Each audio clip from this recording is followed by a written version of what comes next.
सत्य समाचार, तटस्थ समाचार, समाज बदल्ने हाम्रो अभियान। नमस्कार, यो हो टाइम समाचार। म वीरेन्द्र मन सुरु गरौँ सर्लाहीमा डुबेर बालकको मृत्यु सम्बन्धी प्रसङ्गबाट।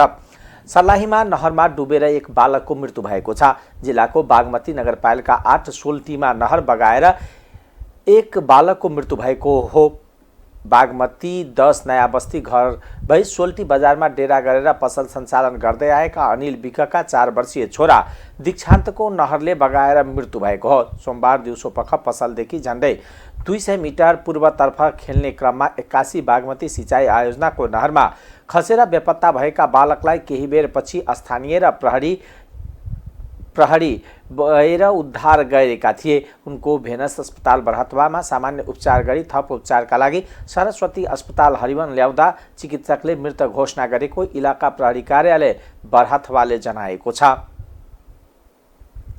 सर्लाहीमा गुडिरहेको ट्रकमा करेन्ट लाग्दा एकजनाको मृत्यु भएको छ। चालक गम्भीर घाइते भएका छन्। मृत्यु हुनेमा रौतहटको विश्रामपुर गाउँपालिका 2 का 24 वर्षीय सञ्जय मुखिया रहेको प्रहरीले जनाएको छ। ट्रकका चालक बाराको निजगढ नगरपालिका 6 का 52 वर्षीय प्रेम बहादुर राउत गम्भीर घाइते भएका छन्। जिल्ला प्रहरी कार्यालय सर्लाहीका अनुसार सोमबार दिउँसो चन्द्रनगर गाउँपालिकामा 7मा भुइँमा लोड गरी सडकमा गुडिरहेको ना 4 ख 6976 नम्बरको ट्रकमा माथि रहेको बिजुलीको तार छुँदा करेन्ट लागेको थियो। मजदुर मुखियाको घटनास्थलमै मृत्यु भएको सर्लाही प्रहरीले जनाएको छ। उहाँको पोस्टमार्टमका लागि प्रादेशिक अस्पताल मलङ्गवामा शव राखिएको र घटनाको विषयमा थप अनुसन्धान भइरहेको जिल्ला प्रहरी कार्यालय सर्लाहीले जनाएको छ। 3 शीर्ष दलका नेताहरूबीच संसदीय समितिको सभापति छिटो चयन गर्ने सहमति जुटेको छ। मंगलबार सिंहदरबारमा बसेको सभामुख सहितको शीर्ष 3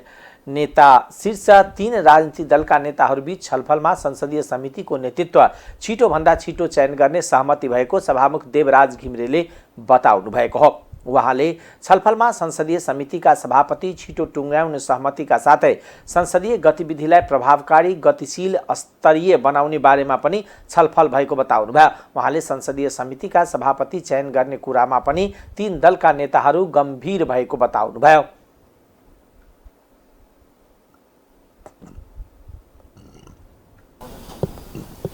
संसदीय गतिविधिलाई कसरी अलिक स्तरीय, प्रभावकारी, गतिशील बनाउने भन्ने बारेमा उहाँहरूका सल्लाह सुझाव केही छन् भने दिनुहोस् भने त्यसकै सेरोफेरो मैले यति कुरा गरेँ। त्यसभित्र मुख्य कुरा भनेको लामो समयदेखि संसदीय समितिहरूको नेतृत्व ज्येष्ठ सांसदबाट त्यसको अध्यक्षता गरेर कामहरू गरिरहेको परिस्थिति छ। त्यो परिस्थितिलाई अब तुरन्त अन्त्य गर्नुपर्छ। यसमा तपाईँहरूको केही सल्लाह सुझाव छ, मलाई चुनाव गर भन्नुहुन्छ कि मिलाउनुहुन्छ कि के गर्नुपर्छ? ल यो अब तुरन्त गरौँ, तपाईँहरूले यसमा चाहिँ गर्नु भएन भने मैले आफ्नो स्टेप चाल्नुपर्ने हुन्छ भन्न मैले त्यसकै लागि उहाँहरूलाई मूलतः संसदीय गतिविधिलाई प्रभावकारी पार्नको लागि कुनै कुराहरू राखेँ। कुनै कुराको बारेमा छलफल, सरसल्लाह, परामर्श आदि त्यो काम मलाई लाग्छ सिङ्गो राष्ट्रको। अब संसदमा गरिने गतिविधिहरू दलका नेता दलहरू मार्फत हो होइन। त्यसैले उहाँहरू यसमा गम्भीर बन्नु भएको छ। यसलाई अब अविलम्ब टुङ्ग्याइहाल्ने गरीको सरसल्लाह। बैठकपछि सञ्चारकर्मीसँग कुरा गर्दै कानुन न्याय तथा संसदीय मामिला मन्त्री धनराज गुरुङले बैठकमा छिटोभन्दा छिटो समितिको सभापति चयन गर्ने सहमति भएको बताउनुभयो। उहाँले राजनीतिमा देखिएको विकृति, विसङ्गति, कमी कमजोरीको समाधान गर्दै लैजाने र सङ्घीय लोकतान्त्रिक गणतन्त्रलाई बलियो बनाएर लैजाने सहमति भएको बताउनुभयो। संसदीय समितिहरूको नेतृत्व जुन खाली भएर बसेको छ त्यसमा छिटोभन्दा छिटो अब चाहिँ त्यसलाई त्यो जुन समस्या रहिआएको समस्या भनौँ न एक प्रकारले अहिलेसम्म लामो समयदेखि समितिको चाहिँ सभापतिहरू चयन नभएको अवस्थामा अब चयन गर्ने भन्ने चाहिँ पूर्ण रूपमा सहमत भएको छ। एक नम्बर 1।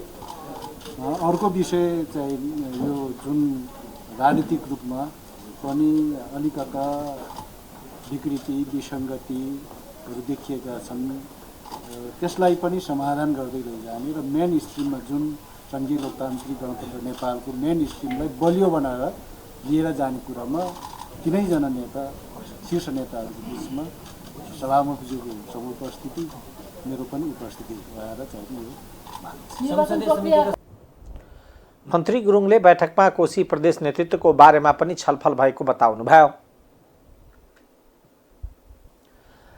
राष्ट्रिय सभा सदस्य रामचन्द्र राईले आर्थिक वर्ष 80-81 को बजेट जसले हान्यो उसैले जान्यो भन्ने भनाइलाई सार्थक बनाउने गरी आएको बताउनु भएको छ। मंगलबार राष्ट्रिय सभा बैठकमा बोल्दै राष्ट्रिय सभा सदस्य राईले आर्थिक वर्ष 80-81 को बजेट मनमौजी तरिकाले आएको बताउनु भयो। उहाँले डेडलधुरा, गोर्खा, नुवाकोट, जिरामा मात्र बजेटको 45% रकम विनियोजन गरिएको बताउनु भयो। त्यस्तै बजेटले सामान्य विकासलाई आत्मसात गर्न नसकेको बताउनु भयो। राष्ट्रिय सभाका सांसद गोपाल भट्टराईले सरकारले राष्ट्रिय भूमि आयोगलाई विनियोजन गरेको बजेटप्रति असहमति व्यक्त गर्नुभयो। सांसद भट्टराईले सरकारले सुकुम्बासी समस्या समाधानको विषयलाई चुनावी नाराको रूपमा उठाउने गरेको तर समस्या समाधान गर्न भने गम्भीर नभएको आरोप समेत लगाउनुभयो। राष्ट्रिय सभाका सांसद सोनम ज्ञानेन्जन शेर्पाले सगरमाथा आरोहण गर्ने मापदण्ड कानुनमै व्यवस्था गर्न सरकारसँग माग गर्नुभयो। मिथक छ, त्यो मिथकलाई सार्थक बनाउने गरी त्यसलाई साँच्चै हो कि भन्ने जस्तो गरी यो बजेट आएको छ। मैले यहाँ सम्झाउन चाहेको कुरा के भन्दा अरू धेरै कुरा होलान्, त्यसमध्ये एउटा मात्रै विषय, यद्यपि धेरै 4वटा मन्त्रालय छ, थोरै मैले अरूमा नि कभरेज गर्छु भन्ने लागिरहेको छ। मैले यो बारेमा थोरै मात्रै भन्न चाहन्छु। मङ्सिर 4 निर्वाचन भयो, मैले टिभी हेर्दै थिएँ। डडेलधुराको साथीहरूले शेरबहादुर दाई 5 चोटि प्रधानमन्त्री हुनुभयो, केही पनि गर्नु भएन, केही पनि गर्नु भन्नुभएको थियो। उहाँले यसपालि चाहिँ मेख मार्नु भएछ। यो वैकल्पिक सहायक मार्ग विकास कार्यक्रम भन्नेमा 5 अर्ब 17 करोड 50 लाख रुपियाँ विनियोजन गरिएको रहेछ। त्यसमध्ये 1 अर्ब 10 करोड चाहिँ डडेलधुरा राख्नु भ्याउनु भएछ, गर्नुभएछ, राम्रै गर्नुभएछ। त्यसै गरी नुवाकोटले पनि राम्रैसित त्यो 5 अर्ब 17 करोड 50 लाख मध्ये 66 करोड नुवाकोटले नै छुट्याउनु भ्याउनु भएछ। त्यसै गरी 12 प्रधानमन्त्री के कम, उहाँले गोर्खामा रहेको कार्यक्रमहरूमध्ये 41वटा, त्यो शीर्षकबाट 41वटा कार्यक्रम गोर्खामा छुट्याउनु भएछ र त्यसको अङ्क चाहिँ थोरै शेरबहादुर पूर्व प्रधानमन्त्रीले भ्याउनु भएछ। अङ्क चाहिँ उहाँको 57 करोड मात्रै भएछ। अर्थात् यो 3टा जिल्लाले 45% रकम आफ्नो जिल्लामा विनियोजन गर्न भ्याएछ। यसले के देखाउँछ भन्दा मैले परम्परागत भनेको थिएँ, परम्परालाई यसले उछिनेछ। यहाँ चाहिँ सन्तोष गर्न मिल्छ, यस्तो कुरामा सन्तोष गर्न मिल्छ भने ठिकै छ, सन्तोष गरौँ। होइन भने यो बजेट यस्ता कुराले गर्दा यो मन्त्रालयको बजेट के संहिता अनुरूप छैन। हाम्रो नेपालमा रहेका भौतिक र अभौतिक सम्पदाहरूको संरक्षण र सम्वर्धन नगर्ने हो भने हामीले पर्यटन प्रबन्धन गर्छु भन्ने कुरा चाहिँ ठट्टा मात्रै हुन्छ, हुँदैन। यो बाटोमा यो भौतिक र अभौतिक सम्पदाहरूलाई संरक्षण र सम्वर्धन गर्ने कुरामा संस्कृति मन्त्रालयको चासो गएको देखेन। मैले हेरेँ प्रोग्राममा, कहीँ पनि देखिनँ त्यो। के प्रोग्रामहरू देखेँ, यसमा पनि एकचोटि पहिला एउटा मन्त्रीले गर्न भ्याउनु भएको थियो। 45वटा पर्यटनको प्रोग्रामहरूमध्ये 40-42वटा प्रोग्राम चाहिँ आफ्नो जिल्लामा त राख्नु भ्याउनु भएको थियो। यो काममा यति नै त गर्नु भएको छैन। राम्रै सङ्ख्याको बजेट चाहिँ हाम्रो पर्यटन मन्त्रीको जिल्लामा नि पर्न भ्याएछ। अहिले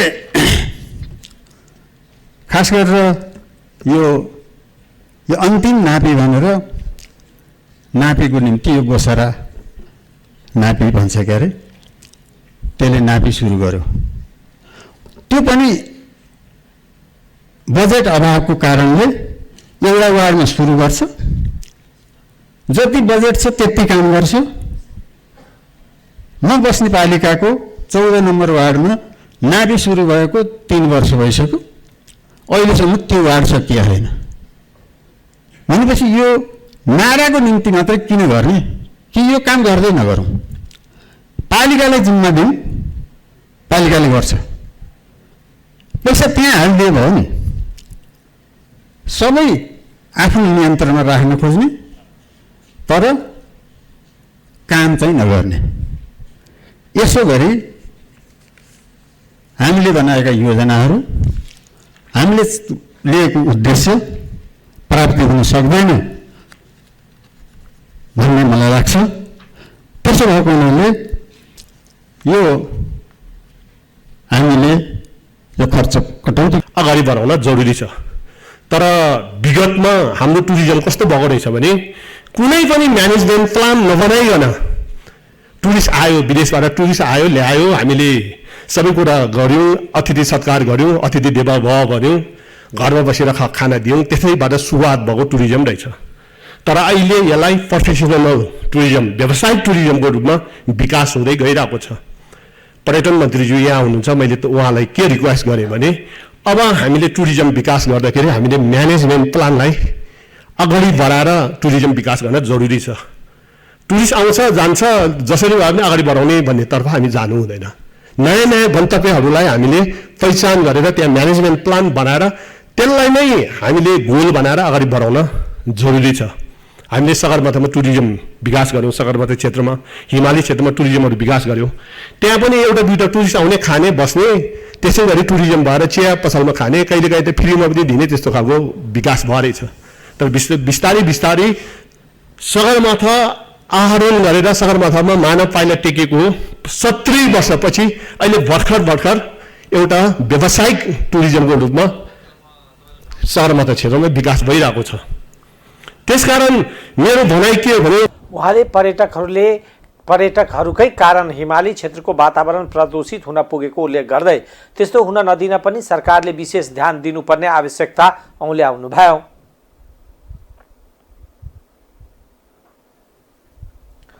राष्ट्रिय सभा सदस्य इन्द्रा देवी गौतमले राष्ट्रिय स्वाभिमानमा आँच आउने अभिव्यक्ति दिएको भन्दै प्रधानमन्त्री पुष्पकमल दाहालको जवाब माग गर्नुभएको छ। राष्ट्रिय सभाको मंगलबारको बैठकको शून्य समयमा गौतमले आफूलाई प्रधानमन्त्री बनाउन धेरै पटक दिल्ली गएको भन्दै व्यक्ति विशेषलाई इङ्कित गर्दै दिएको अभिव्यक्तिले राष्ट्रिय स्वाभिमानमा आँच आउने भन्दै प्रधानमन्त्रीले बैठकमा आएर जवाब दिनुपर्ने माग गर्नुभयो। उहाँले प्रधानमन्त्रीको अभिव्यक्ति स्वतन्त्र, सार्वभौम सम्पन्न स्वाभिमानी नेपालीका लागि गम्भीर आपत्तिजनक रहेको धारणा राख्नुभयो। सार्वभौम सम्पन्न स्वाभिमानी नेपालीका लागि गम्भीर आपत्तिजनक छ। व्यक्ति स्वतन्त्र, सार्वभौम सम्पन्न स्वाभिमानी नेपालीका लागि गम्भीर आपत्तिजनक छ। हिजो उहाँले मलाई प्रधानमन्त्री बनाउन धेरै पटक दिल्ली जानुभएको भनेर कोही व्यक्ति विशेषलाई उहाँले इङ्कित गर्दै भन्नुभएको छ। प्रधानमन्त्रीले बुझ्नुपर्छ, यो मुलुकको स्वतन्त्रता र सार्वभौमिकतालाई जोगाउन धेरै देशभक्त नेपालीले आफ्नो रगत बगाएका छन्, जीवनको आहुति दिएका छन्। प्रधानमन्त्रीको कुर्सीमा बसेर यस किसिमका राष्ट्रिय स्वाभिमानमा आँच पुर्याउने अभिव्यक्ति दिन उहाँलाई कदापि छुट दिन सकिँदैन। म यस विषय प्रधानमन्त्रीज्यूले दिनुभएको स्वतन्त्रता र सार्वभौम सत्तालाई जोगाउन धेरै नेपालीहरू जीवन आहुति दिएको कुरा प्रधानमन्त्रीले बुझ्नुपर्ने उहाँले बताउनुभयो।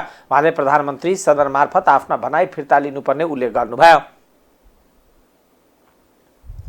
कानुन व्यवसायीहरूले न्यायालयको शुद्धिकरणका लागि भन्दै मंगलबार पनि प्रदर्शन गरेका छन्। ललितपुर अदालतमा कार्यरत न्यायसुबा प्रेमिका तामाङ र अधिवक्ता अमिर तामाङ बीचको विवादलाई लिएर कानुन व्यवसायीले मंगलबार पनि आन्दोलनलाई कायमै राखेका हुन्। नेपाल बार एसोसिएसन परिसरमा उनीहरूले प्रदर्शन गर्दै उक्त घटनाको निष्पक्ष छानबिन हुनुपर्ने माग राखेका छन्। उनीहरूले न्यायभित्रको भ्रष्टाचार, विकृति, विसङ्गति अन्त्य गर्नुपर्ने, अधिवक्ता अमिर लामिछाने विरुद्ध दायर सम्पूर्ण मुद्दाहरू अविलम्ब फिर्ता गर्नुपर्ने, पूर्ण स्वचालित पेशी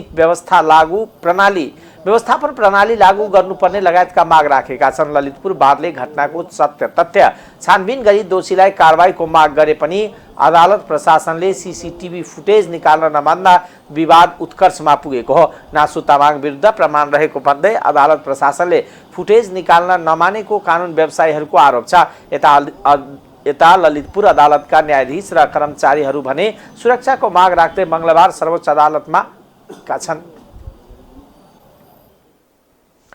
काठमाडौँ महानगरपालिकाले हनुमान ढोका परिषदभित्र सवारी साधन निषेध गरेको छ। सम्पदाको मौलिकता जोगाउन महानगरपालिकाले उक्त निर्णय गरेको हो। महानगर प्रमुख बालेन्द्र शाहले यहाँका चिनारी नै प्राचीन सम्पदा भएकोले तिनको मौलिकता जोगाउन आवश्यक भएको बताउनुभयो। बसन्तपुर क्षेत्रमा दैनिक हजारौं पर्यटक आउने गरेको उल्लेख गर्दै यहाँ सामाजिक सञ्जाल मार्फत भविष्यमा लाखौं पर्यटक आउन सक्ने सम्भावना रहेको उल्लेख गर्नुभयो। मौलिकता, सौन्दर्य र परिसरको वातावरण शान्त, स्वच्छ र सुरम्य हुन अत्यावश्यक रहेको उल्लेख गर्दै हनुमान ढोका परिसरभित्र सवारी साधन निषेध गरिएको बताउनुभयो।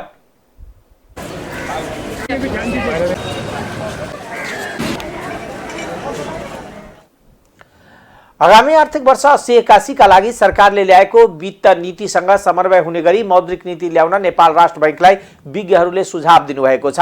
अमेरिकी अन्तर्राष्ट्रिय विकास नियोग USAID ले आयोजना गरेको मौद्रिक नीति सम्मेलन 2023 मा विज्ञ तथा निजी क्षेत्रका सरोकारवालाले वित्त नीतिसँग समन्वय हुने तथा अर्थतन्त्रका विद्यमान समस्या समाधान गर्ने गरी मौद्रिक नीति ल्याउनु पर्नेमा जोड दिनुभयो।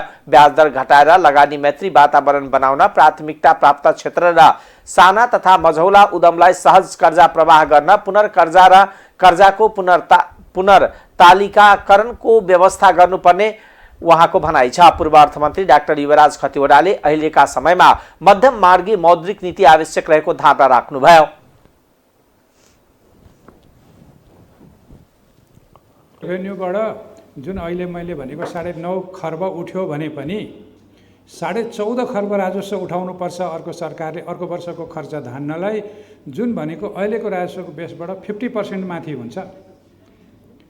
रेभेन्यूकै अनुमान 50% माथि गरिएको फिस्कल पोलिसी यो कन्ट्र्याक्सनरी यो खर्च अलिकति घटाएको जस्तो देखिए पनि अघिल्लो वर्षको अनरियलिस्टिक इस्टिमेटबाट त घट्यो नि, तर यो वर्षको रिभाइज इस्टिमेटबाट त त्यो चाहिँ कन्ट्र्याक्सनरी होइन। त्यसैले fiscal policy is getting to be much more expansionary है। त्यसको रिजल्ट कहाँ आउँछ त भन्दा फिस्कल डेफिसिटमा आउँछ। त्यसको रिजल्ट कहाँ आउँछ? डोमेस्टिक बोरोइङ त बजेटेड छ, ओके 256 बिलियन, ओके फाइन, तर त्यसले पुग्नेवाला छैन। ओभरड्र गर्नुपर्ने छ, ट्रेजरी डेफिसिट हुँदैछ र 3 खर्ब लगभगको नेक्स्ट इयर नेट डेफिसिट सरकारको हुने मैले देखिरहेको छु। अहिलेको राष्ट्र बैङ्कको डाइरेक्टिभले वर्किङ क्यापिटल नपुग्ने होइन, तर हिजो जुन किसिमको एक्सपोजर भएको छ, हिजो जुन किसिमको ठाउँमा लगानी भएको छ, जुन पैसा फिर्ता आइरहेको छैन, उहाँहरू त्यसको सफोकेसनमा हुनुहुन्छ अहिले। त्यसैले म्याक्रो इकोनोमिक स्टेबिलिटीलाई नबिगार्ने गरी म्याक्रो इकोनोमिक स्टेबिलिटी र ग्रोथको अब्जेक्टिभलाई फ्रेमवर्कभित्र राखेर वर्किङ क्यापिटललाई पर्पसफुल एरियाहरूमा अलिकति इज आउट गर्न सकिन्छ। त्यो रुम मैले 15% को क्रेडिट ग्रोथभित्रै देखेको छु। त्यो गरे हुन्छ, कति पनि धेरै छैन। हाम्रो म्यानुफ्याक्चरिङ र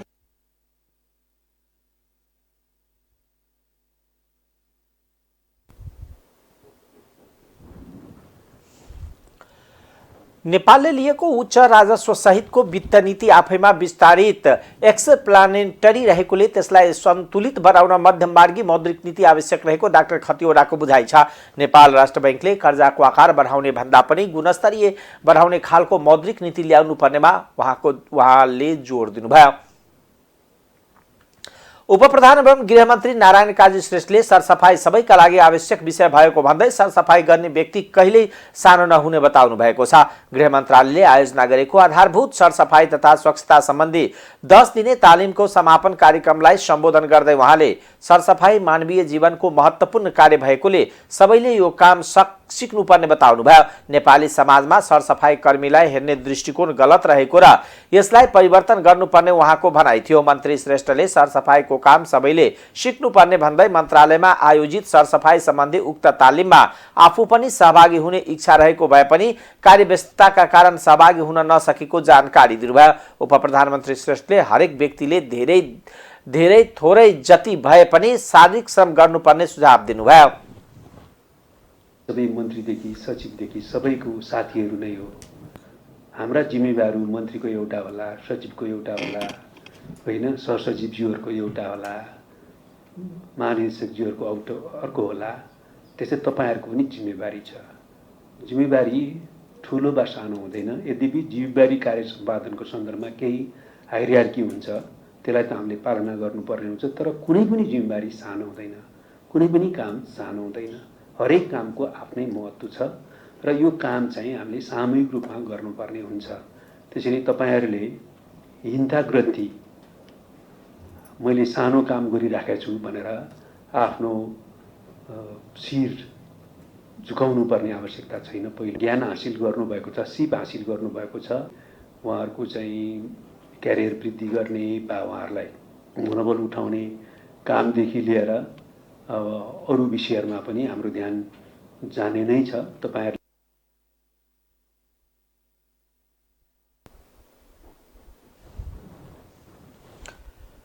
सो कार्यक्रममा प्रधानमन्त्री पुष्पकमल दाहालका जनस्वास्थ्य तथा सरसफाई विज्ञ खेम शर्माले आफूले 10 दिनसम्म तालिममा सिकेका कुराहरूलाई अक्षरशः व्यवहारमा लागू गरी आफू खटिएका कार्यालय तथा बस्ने स्थानहरूलाई सधैँ सफा राखे उक्त तालिम लिएको सरसफाई कर्मीलाई आग्रह गर्नुभयो। उक्त समापन कार्यक्रममा प्रधानमन्त्री पुष्पकमल दाहाल प्रचण्डले पठाउनु भएको सरसफाई सम्बन्धी शुभकामना सन्देश पढेर सुनाइएको थियो।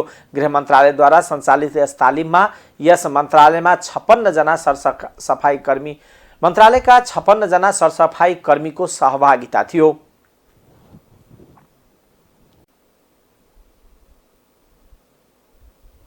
अब आर्थिक समाचार।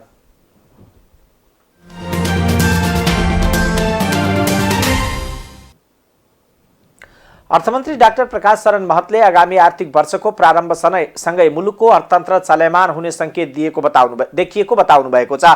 प्रतिनिधि सभा अन्तर्गतको अर्थ समितिको बैठकमा अर्थमन्त्री डाक्टर महतले अर्थतन्त्र उकालो लाग्न दिशामा रहेको लक्ष्य प्राप्तिका लागि छिटो हिँड्न दबाव सृजना भएको उल्लेख गर्नुभयो।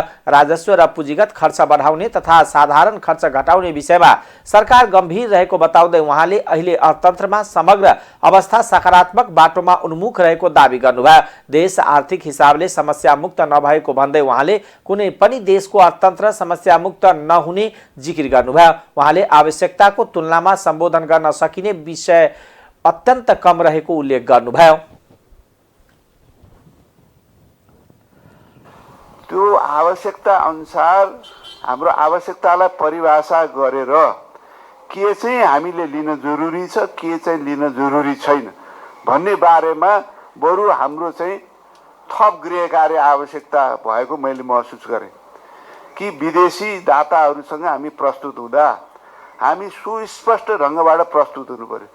के हामीलाई आवश्यकता छ, के आवश्यकता छैन, कुन शर्त तपाईँहरूको शर्त ठिक छैन, कुन शर्त ठिक छ, त्यसका आधारमा प्रस्तुत हुन चाहिँ जरुरी मैले देखेँ। र मैले अर्थ मन्त्रालयको संरचनालाई विदेश यो चाहिँ एड कोअर्डिनेसन हेर्न भनेको छु। विदेशी सहयोग दिन्छु भन्दैमा जेमा पनि लिने, जुनसुकै शर्तमा पनि लिने होइन भने त्यसको चाहिँ लिनेको दिने अवस्थामा हामी पुग्छौँ। किनभने अधिकांश सहयोग ऋणमा आउँछ, त्यो तिर्नै पर्छ साउँ ब्याज सहित। त्यसकारण चाहिँ लिनेको दिने अवस्थामा हामी पुग्छौँ। त्यसो हुनाले हामीले विचार पुर्याएर मात्रै सहयोग लिने, धेरै साइजमा लिएर मात्रै हुँदैन। अहिलेको अर्थतन्त्र चाहिँ सकारात्मक दिशातर्फ चाहिँ उन्मुख छ। अझै आर्थिक वृद्धि गर्नको लागि अर्थतन्त्रलाई चलायमान गर्न पुँजीगत खर्च र यो ब्याज दर घट्ने कुराले चाहिँ अलिकति अहिलेसम्म असहज बनायो। अब सहज हुन्छ भन्ने मलाई विश्वास छ। अब हामी चाहिँ एउटा सकारात्मक सोचका साथ हाम्रो अर्थतन्त्र चाहिँ पोजिटिभ बाटोमा जान्छ भनेर डिस्कोर्स त्यतातिर अब बिग्रियो खतम छ भनेर भन्यो भने मानसिकता नै त्यही हुन्छ। लगानीकर्ताले नि सब खतम भनिरहेछन्, यो बेला लगानी गरेर के हुन्छ, अनि उपभोक्ताले पनि अहिले मैले खर्च गरेँ भने त यही पुँजी पनि भोलि के हुने हो, भोलि मलाई चाहिँ सर्भाइभ गर्न गाह्रो होला भएर बचाएर राख्छु, खर्च गर्दिनँ भने खर्च जति ज्यादा भयो उति चाहिँ व्यवसाय बढ्ने हो। खर्च गर्नेले गर्नुपर्ने हो, लगानी गर्नेले पनि लगानी गर्नु पर्यो, अनि अर्थतन्त्र चलायमान हुने हो। त्यसको लागि अब एउटा सकारात्मक डिस्कोर्स, नेसनल डिस्कोर्स हामीले चलाउनुपर्छ। उद्योग व्यवसायी साथीहरूलाई पनि हामीले त्यही भनेका छौँ। सांसद साथीहरू मान्यज्यूहरूले पनि यो कुरालाई अब पोजिटिभ सङ्केतहरू चाहिँ आएका छन्, पोजिटिभ बाटोमा अब चाहिँ अर्थतन्त्र जान्छ भन्ने कुरा नै तिर नै हामीले डिस्कोर्स चलाउनु मन लाग्छ। हेलो, नेपाली कांग्रेसका सांसद तथा पूर्व अर्थमन्त्री ज्ञानेन्द्र बहादुर कार्कीले अर्थतन्त्रका समस्या र चुनौतीहरू भाषण गरेर मात्र समाधान हुन नसक्ने बताउनुभयो। उहाँले अर्थतन्त्रमा देखिएका वर्तमान समस्या र चुनौतीका विषयमा सरकार गम्भीर हुन जरुरी रहेको बताउनुभयो। सांसद कार्कीले आयातमा कमी आउँदा समग्र अर्थतन्त्रमा समस्या आएको बताउनुभयो। हामीले ध्यानमा दिएर जाउँ। अब बजेट पास भएको छ, बजेटलाई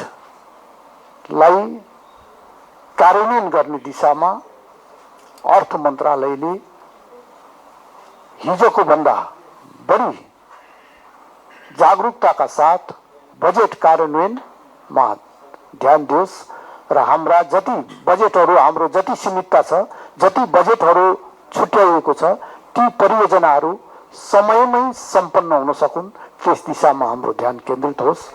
1 महिना अघि मात्रै बजेटमा 1180 उठाउँछु भन्नुभएको छ।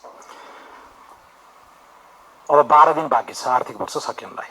हाम्रो औसत उठाइ 3 अरब जति हुन्छ। अब अर्को 12 दिनमा अस्ति भर्खर संशोधन गरेको केवल 1 महिना अगाडि, म 1 वर्ष अगाडिको प्रक्षेपण होइन, 1 महिना अगाडिको टार्गेटलाई मात्रै हेर्दा पनि, घटाइएको संशोधित अनुमानलाई हेर्दा पनि दिनमा 26 अरब उठाउनु पर्ने हुन्छ। भनेपछि यो 15 दिन, 30 दिन, 40 दिनको पनि हामीले प्रक्षेपण गर्न नसक्या हो कि अर्को 12 दिनमा केही चमत्कार हुँदैछ, त्यसमा अलिकति जानकारी पाऊँ। अनुदानमा पनि यो मैले बारम्बार उठाइराखेको छु, 480 करोड, 4 अर्ब 80 करोड मात्र उठाएको छ हिजो साँझसम्म। टार्गेट थियो 55 अर्ब। ल 55 अर्ब त एकदमै आशावादी भएर हामीले पोहोर राख्यौँ, 1 वर्ष अगाडि राख्यौँ। तर 1 महिना अगाडि पनि तपाईँहरूले 38 अरब त आउँछ भन्नुभएको छ। अब यो 5 अरब चाहन्छु न, 5 अरब भन्दा कमबाट अर्को 12 दिनमा 38.5 अरब पुग्ने आधार होला र म मान्छु अन्तिममा आउँछन्, केही लास्टमा केही रकमहरू आउलान् होइन, थपिएलान्। तर यत्रो ग्याप चाहिँ यो त्यति विश्वसनीय लाग्दैन। भनेपछि राजस्वमा पनि वैदेशिक अनुदानमा पनि 1 महिनाभित्र नै संशोधित अनुमान र यथार्थ बीचको यो खाडलले विश्वसनीयतामा प्रश्न उठाउँछ। यसमा म अलिकति उत्सुक भएँ। राष्ट्रिय स्वतन्त्र पार्टीका सांसद डाक्टर स्वर्णिम बाग्लेले सरकारले चालू आर्थिक वर्षको राजस्व सङ्कलन गर्ने लक्ष्य आधारहीन देखिएको बताउनुभयो। सांसद बाग्लेले सरकारले असार 18 गतेसम्म राजस्व 8 खर्ब 66 अर्ब मात्र उठाए पनि सरकारले 9 खर्ब उठाएको भन्दै गलत तथ्याङ्क दिएको बताउनुभयो। उहाँले अर्थतन्त्रले 1 महिना अघि मात्र बजेटमा 11 खर्ब 80 अर्ब उठाउने घोषणा गरेको भन्दै अब आर्थिक वर्षको बाँकी 12 दिन केही चमत्कार नहुने बताउनुभयो। अब अन्तर्राष्ट्रिय समाचार।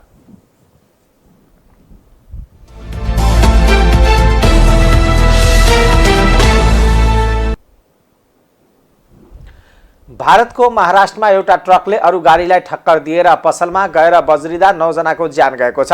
यस घटनामा अन्य 20 जनाभन्दा धेरै घाइते भएका छन्।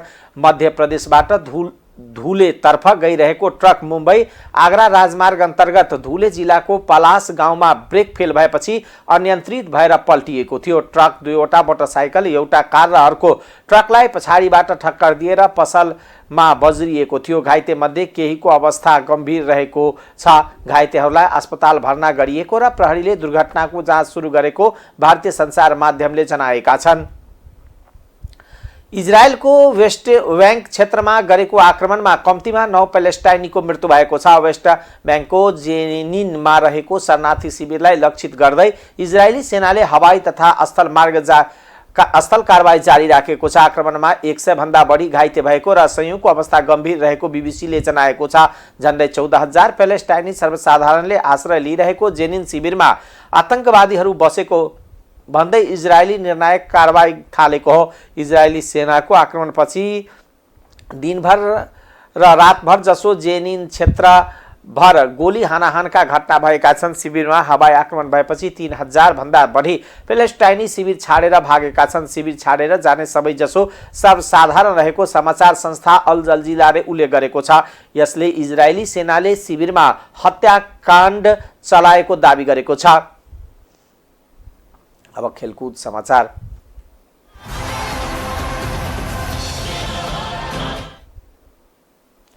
नेपालले एसीसी 16 वर्ष मुनिका इस्ट जोन कप क्रिकेटको उपाधि जितेको छ। फाइनलमा घरेलु टोली मलेसियालाई 221 रनले हराउँदै नेपाल च्याम्पियन बनेको हो। नेपाल तेस्रो पटक 16 वर्ष मुनिको इस्ट जोन कपको उपाधि जित्न सफल भयो। फाइनल खेलमा 253 रनको लक्ष्य पछ्याएको मलेसिया 14 ओभर 5 बल 31 रनमा अल आउट भयो। मलेसियाका मोहम्मद अक्रमले 10 रन बनाउनु बाहेक अन्य कुनै पनि खेलाडी दोहोरो अङ्कमा रन बनाउन सकेनन्। नेपालका अभिषेक तिवारीले 5 विकेट लिए। यस्तै सन्तोष यादवले 3, सागर गैरेले 1 विकेट लिए। समूह चरणमा नेपाल थाइल्यान्डलाई 225 र मलेसियालाई 84 रनले हराउँदै सेमिफाइनलमा पुगेको थियो। सेमिफाइनलमा नेपालले सिङ्गापुरलाई 97 रनले हराउँदै फाइनल खेलेको हो। यसअघि नेपालले सन् 2017 र 2019 मा 16 वर्ष मुनिको उपाधि जितेको थियो। टाइम्स समाचार अहिलेको लागि यति नै। हेर्दै गर्नुहोला टाइम्स टेलिभिजन। नमस्कार।